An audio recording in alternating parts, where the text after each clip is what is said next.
¿Qué tal? ¿Cómo les va? Aquí nuevamente en Plena Luz, el programa de la Escuela de Diagnóstico Energético Integral.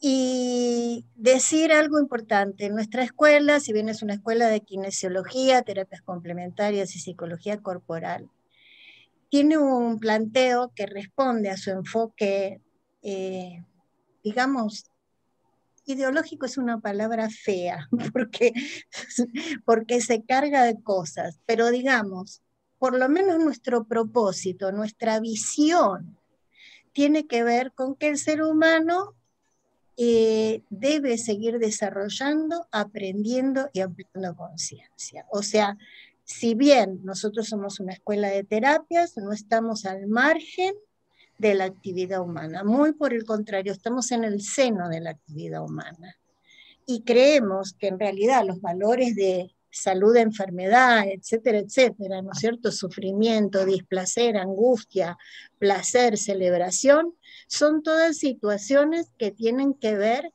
con el aprendizaje y reaprendizaje que el ser humano tiene que desarrollar en conjunto con su medio ambiente, la humanidad toda, sus hermanos menores, las plantas, el reino vegetal, o sea, realmente somos parte de un ente orgánico que es Gaia, y a propósito de esto quiero decir que me pareció impresionante que el doctor James Lovelock, la persona que desarrolla la teoría Gaia, a los 102 años acaba de publicar un nuevo libro.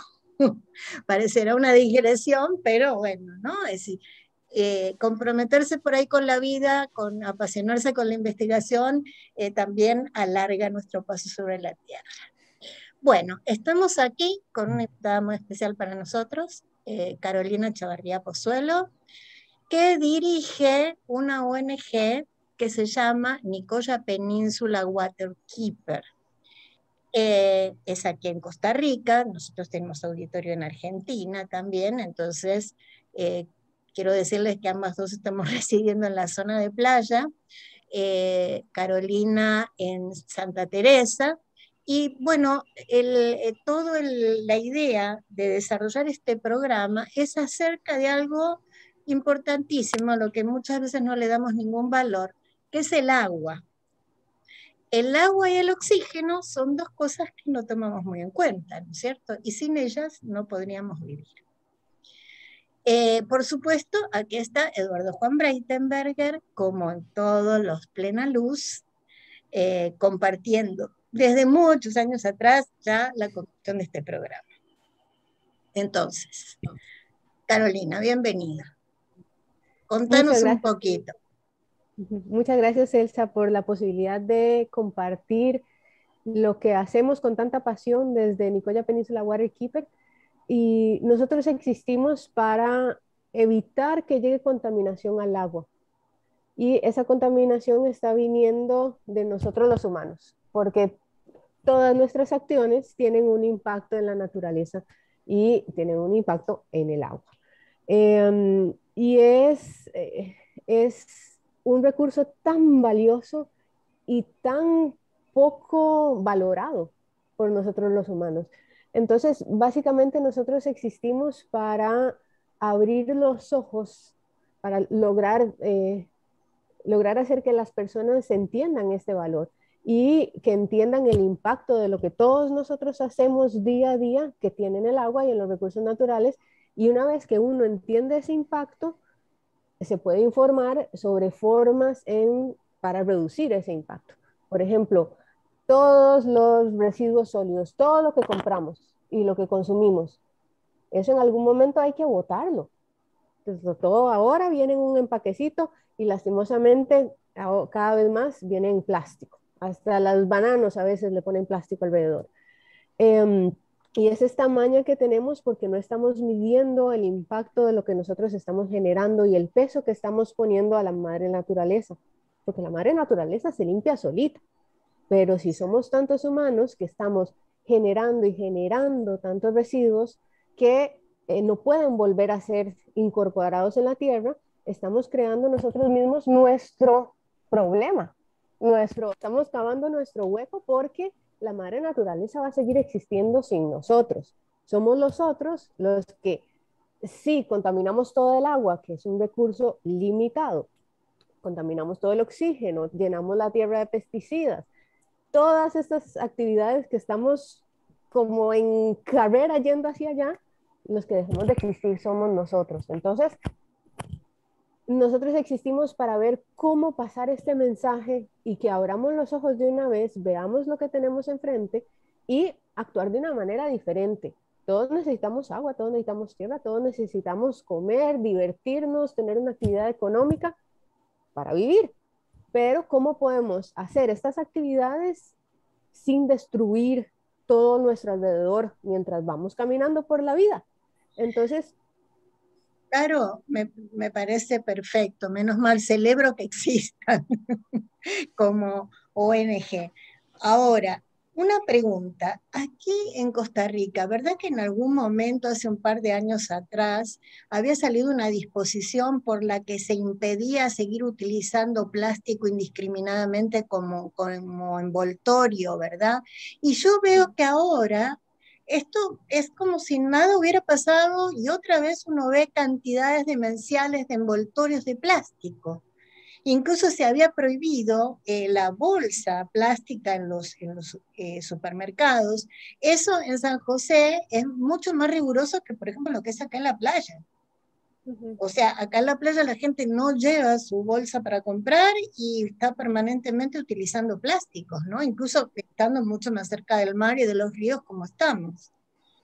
sí, eso está en discusiones legislativas, la regulación del plástico de un solo uso, y no se llega a acuerdos que puedan satisfacer todos los intereses porque ahí entran los intereses económicos de muchas empresas muy grandes De que la industria del les plástico. conviene. Exactamente. Entonces, ya eso es como una discusión mucho más pesada, y es mucho de lo que nosotros también decimos, porque a pesar que nosotros manejamos directamente un centro de reciclaje, un centro de acopio, para nosotros la solución no es el reciclaje. Para nosotros el reciclaje es la última opción, pero el primer punto es cuestionarse, ese artículo que voy a comprar, ¿lo necesito de verdad? Porque muchas veces compramos tantas tonteras o pedimos la bolsa plástica del súper cuando es tan fácil llevar la bolsita de uno. Eh, la pajilla, que a uno se le olvida de decir, ya no me pongan pajilla. Y todavía seguimos en esa lucha, aunque tanta conciencia ya y se ha hablado tanto de este tema. Entonces, lo primero es de verdad cuestionarse, lo necesito o no. Hay veces compramos un juguetito para los chiquitos y luego juegan 2 minutos, lo dejan por ahí y se van a jugar con una caja de cartón o X. Entonces, si determinamos que sí lo necesitamos, bueno, escojamos, veamos en qué material viene. Prefiero un envase de vidrio, prefiero un envase de plástico, prefiero un envase de aluminio. Entonces hay que ponerse a pensar qué contamina menos a la hora de producir ese envase y qué contamina menos a la hora en que ya yo lo usé y lo voy a desechar. Entonces, hay que hacerse estas preguntas. Todos nos tenemos que hacer estas preguntas, porque de todos nosotros hay una responsabilidad individual grandísima si queremos seguir existiendo como humanidad. Entonces, segundo paso es escoger un material que pueda ser reciclado, que pueda ser compostado o que lo reutilice hasta que ya casi que se desintegre. Y luego reciclamos y compostamos, pero como les digo, la última opción. Si hacemos Exacto, todos porque es estos más, yo pasos, pienso a veces, perdón, Caro, que el reciclaje, a veces, cuando se pone el acento solo en el reciclaje, termina siendo como la vía de salida para que se siga produciendo más. O sea, sí, está muy bien este planteo porque puede ser un arma de doble filo, ¿no? O sea, tenerlo en cuenta, sí, es una última opción, pero no es la opción, ¿verdad? Me parece exactamente. Es algo importante. como que si ya lo tuve que consumir, al menos y me aseguro, no solo que sea reciclable, pero me aseguro que llega a ser reciclado, ¿verdad? Porque hay Ujú. muchos, ese es el primer paso de una cadena grandísima. Luego tiene que ser recolectado, tiene que ser procesado, tiene que convertirse otra vez en un producto, que todo esto también es contaminante, ¿verdad? Entonces, concuerdo, esa no es la solución, pero si lo necesitamos para vivir, entonces al menos asegurémonos que va a terminar otra vez siendo utilizado y otra vez en la cadena económica, ¿verdad? Pero como esto, muchos ejemplos de cosas que los humanos hacemos si no nos damos cuenta o tomamos como un hecho el agua, volviendo al tema del agua.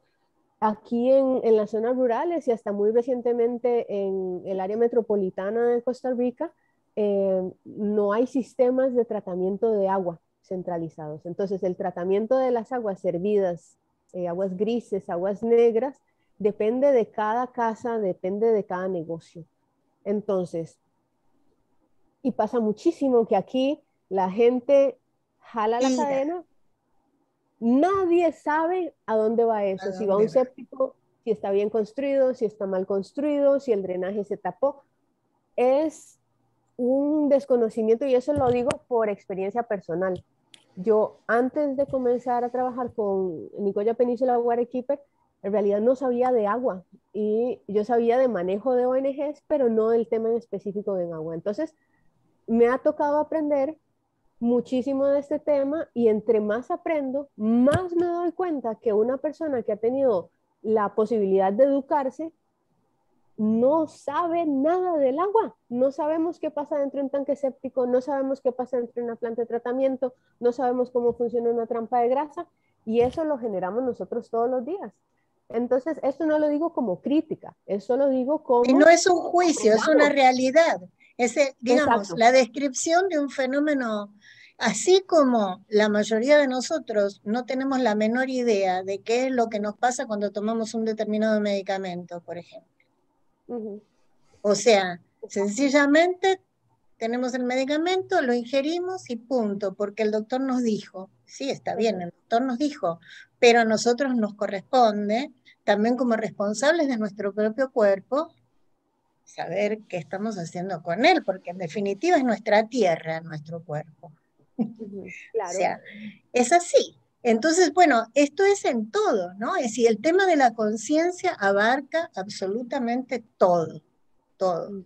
Por ejemplo, ahora con las lluvias, aquí, bueno, un grupo de vecinos estaba pidiendo que nos encontráramos para poder limpiar la playa, porque claro, la cantidad de plástico que por la Uh -huh. lluvia apareció en el mar, porque claro, los ríos desaguan en el mar, y ahí está el problema, ¿verdad? Ahí va el plástico para poder limpiar la playa y que esto no, que poder funcionar, digamos, como comunidad, Uh eh, -huh. haciendo alguna diferencia. Claro. Y ahí volvemos al mismo ejemplo del reciclaje. Limpiar la playa. De hecho, el 18 de septiembre fue el Día Internacional de las Limpiezas de Playa. Y en el sur de la península organizamos unas limpiezas con varios líderes de varias playas en 35 playas.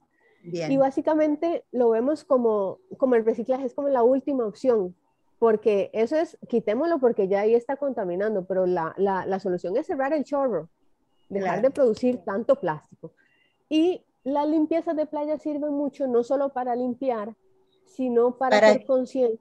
claro, La gente encuentra ahí todo lo que consumimos, tapitas de botella, prensitas de ropa, una cantidad de prensitas de ropa, pajillas de estos juguitos, un montón de cosas que todo viene de nosotros. Entonces, el impacto de ver algo que yo uso día a día, bueno, ya yo no porque he ido haciendo los cambios que sean posibles, ¿verdad?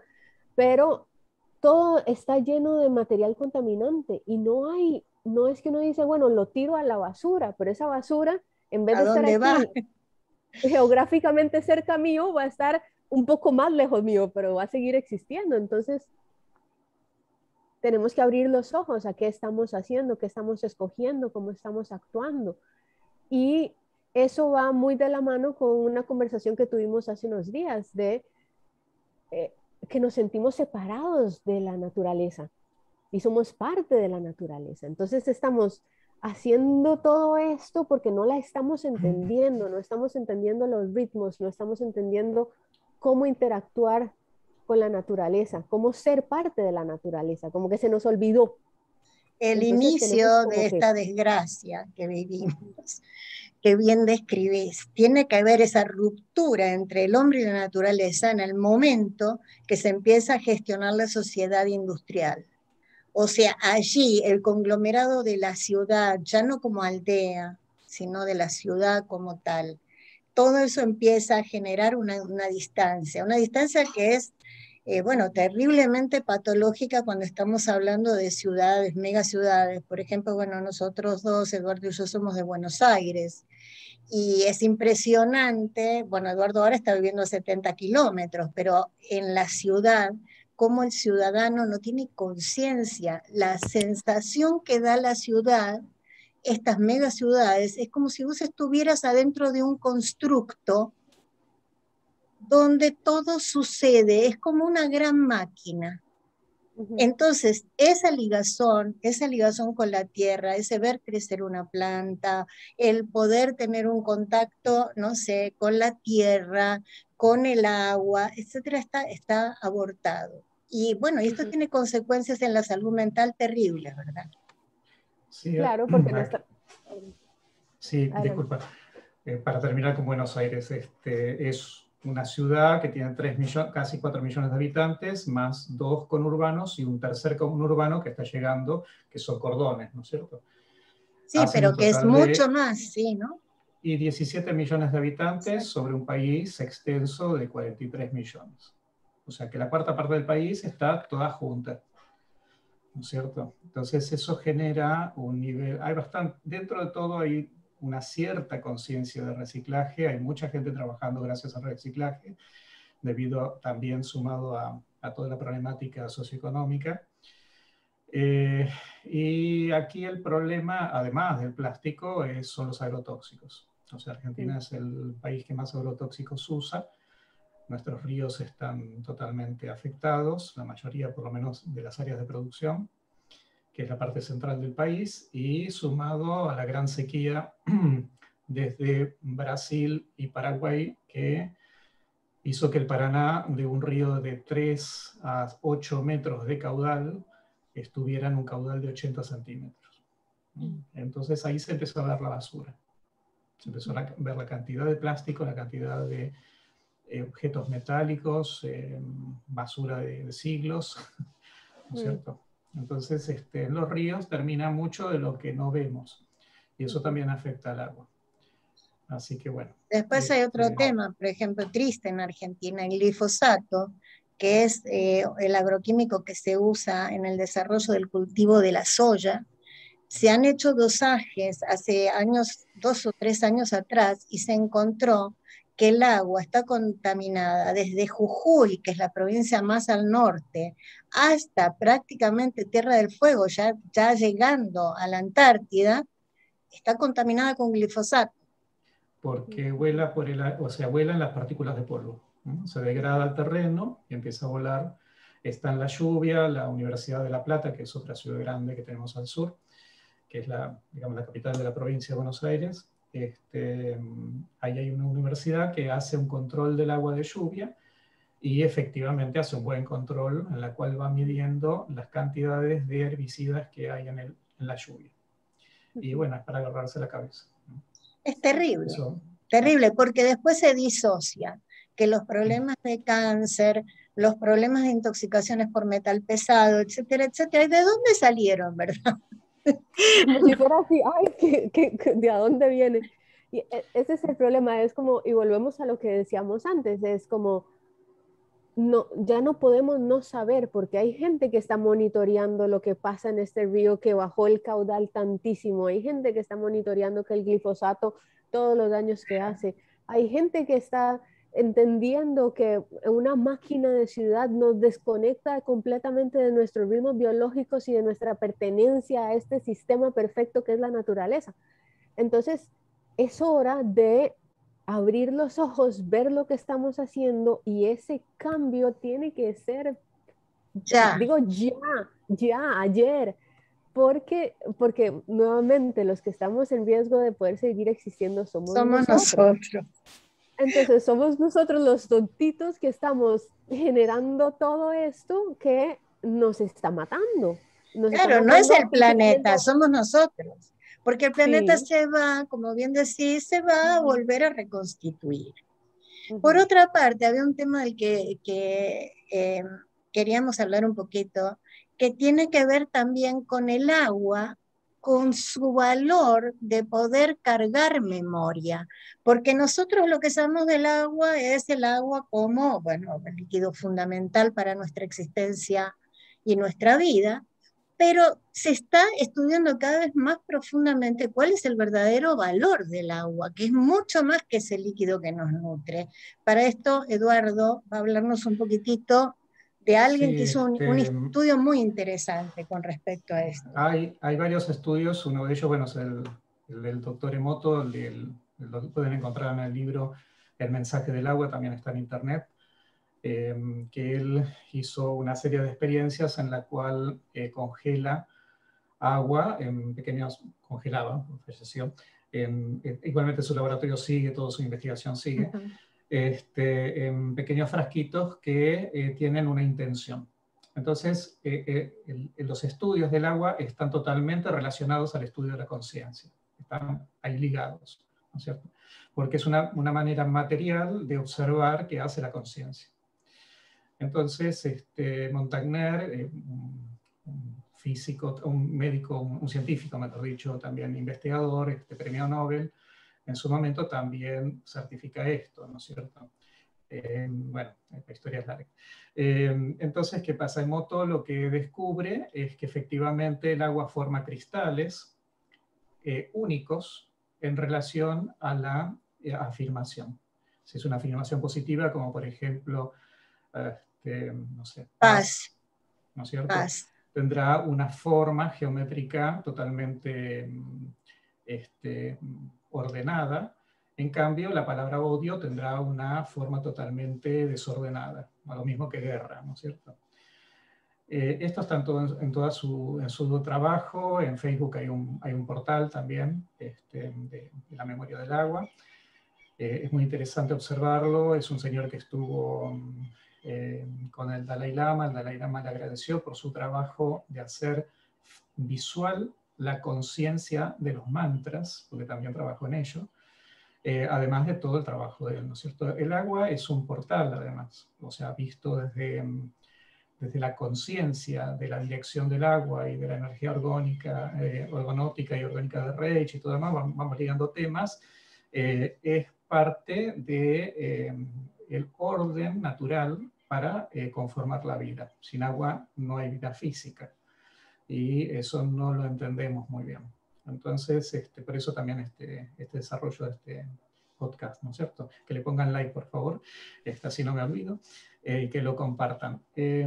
La otra es el trabajo del doctor Koroskop de Rusia, del BioWell, que ha diseñado un aparato que inclusive puede medir el agua y ha hecho muchos trabajos en diferentes partes del mundo, en cascadas, por ejemplo, evaluando el nivel de sanación de esas aguas, o de lugares que con agua que totalmente están alteradas y que inclusive enferman, ¿no es cierto? En India se sabe que el agua que supera, creo que las 58 vueltas por una tubería, se hace tóxica, energéticamente tóxica, ¿no es cierto? Eso es un trabajo muy interesante también. Entonces, la tradición en India es colocar en el campo, mayormente, colocan un lugar donde depositan el agua para tomar en el día, y todas las personas van y bendicen el agua, porque saben que el agua tiene memoria. Bueno, Entonces, perdón, Eduardo, incluso el agua bendita. O sea, sí, el agua bendita en la iglesia, ¿por qué tiene esa característica? Porque hay una intención y una carga de un incienso puro, de alta vibración durante horas para hacer el claro. proceso. Claro, nosotros nos notamos en las esencias florales, las vibracionales, gemas, que también guardan ese patrón. Y volviendo a Emoto, también hizo trabajos sobre esencias florales, y lo que descubre es que el patrón del dibujo que conforma el cristal congelado es muy parecido a la flor. mm, Y en India se hizo un trabajo similar sobre la homeopatía, descubriendo en valores muy pequeños de la conformación de la sustancia que contiene la fructuosa o la sustancia que contiene el homeopático, es muy similar en estructura, esa pequeña estructura es muy parecida a la de origen. Entonces todo es fractal, todo funciona a nivel fractal. También, bueno, ¿cómo se llama? En los estudios de la antroposofía, también hay muchos estudios con respecto a cómo la vida, los materiales orgánicos, los materiales vistos en laboratorio, de manera, no recuerdo en qué porcentaje de pequeñez, se nota que, por ejemplo, el diseño de un tejido de intestino es similar al diseño de la planta que corrige, sana el intestino, ¿no? Ah, sí, Todo y siempre es correlación. esto es algo muy por empatía. Esto es algo que, digamos, que se viene, bueno, lo practicaban los chamanes. O sea, sin quizás tener la estructura interna del tejido, pero esa empatía definía en realidad una forma que informaba el agua y la materia, informaba el vehículo. Y el agua es, así como nosotros decimos que el colágeno es nuestro cristal líquido en el cuerpo, el agua es el cristal líquido de la tierra. Entonces no podemos seguir ignorándolo y valiéndonos absolutamente nada la destrucción de este recurso. Estamos en el cierre del programa, entonces, Caro, yo no sé si querés despedirte con algún mensaje, anunciando alguna actividad que vayan a hacer pronto. No, nada más agradecer y muy interesante lo que estaba compartiendo ahora Eduardo, porque estos conocimientos han estado en nosotros siempre. La cosa es volvamos a recordarlos, ya es momento de recordar quiénes somos, es momento de recordar a dónde estamos y las consecuencias de lo que estamos haciendo. Nada más abrir los ojos y hacernos responsables de lo que estamos haciendo y seguir para adelante, porque todos queremos estar bien, que estemos bien todos, pero comportándonos de una forma responsable y con valor, con coraje a enfrentar los problemas que tenemos enfrente.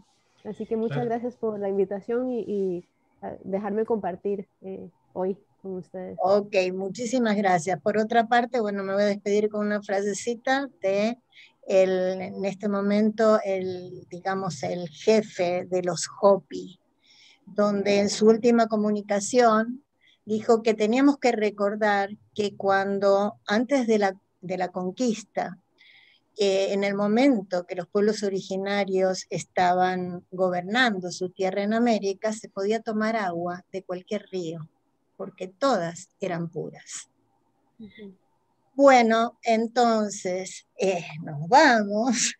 Hasta la próxima edición de Plena Luz. Vamos a volver a invitar a Carolina para que tratar temas más específicos que tienen que ver con el recurso del agua y bueno, ya el recurso y los intereses alrededor de este recurso y las disputas alrededor de este recurso. Nos vamos. Hagan clic, por favor, y suscríbanse al canal. Hasta luego.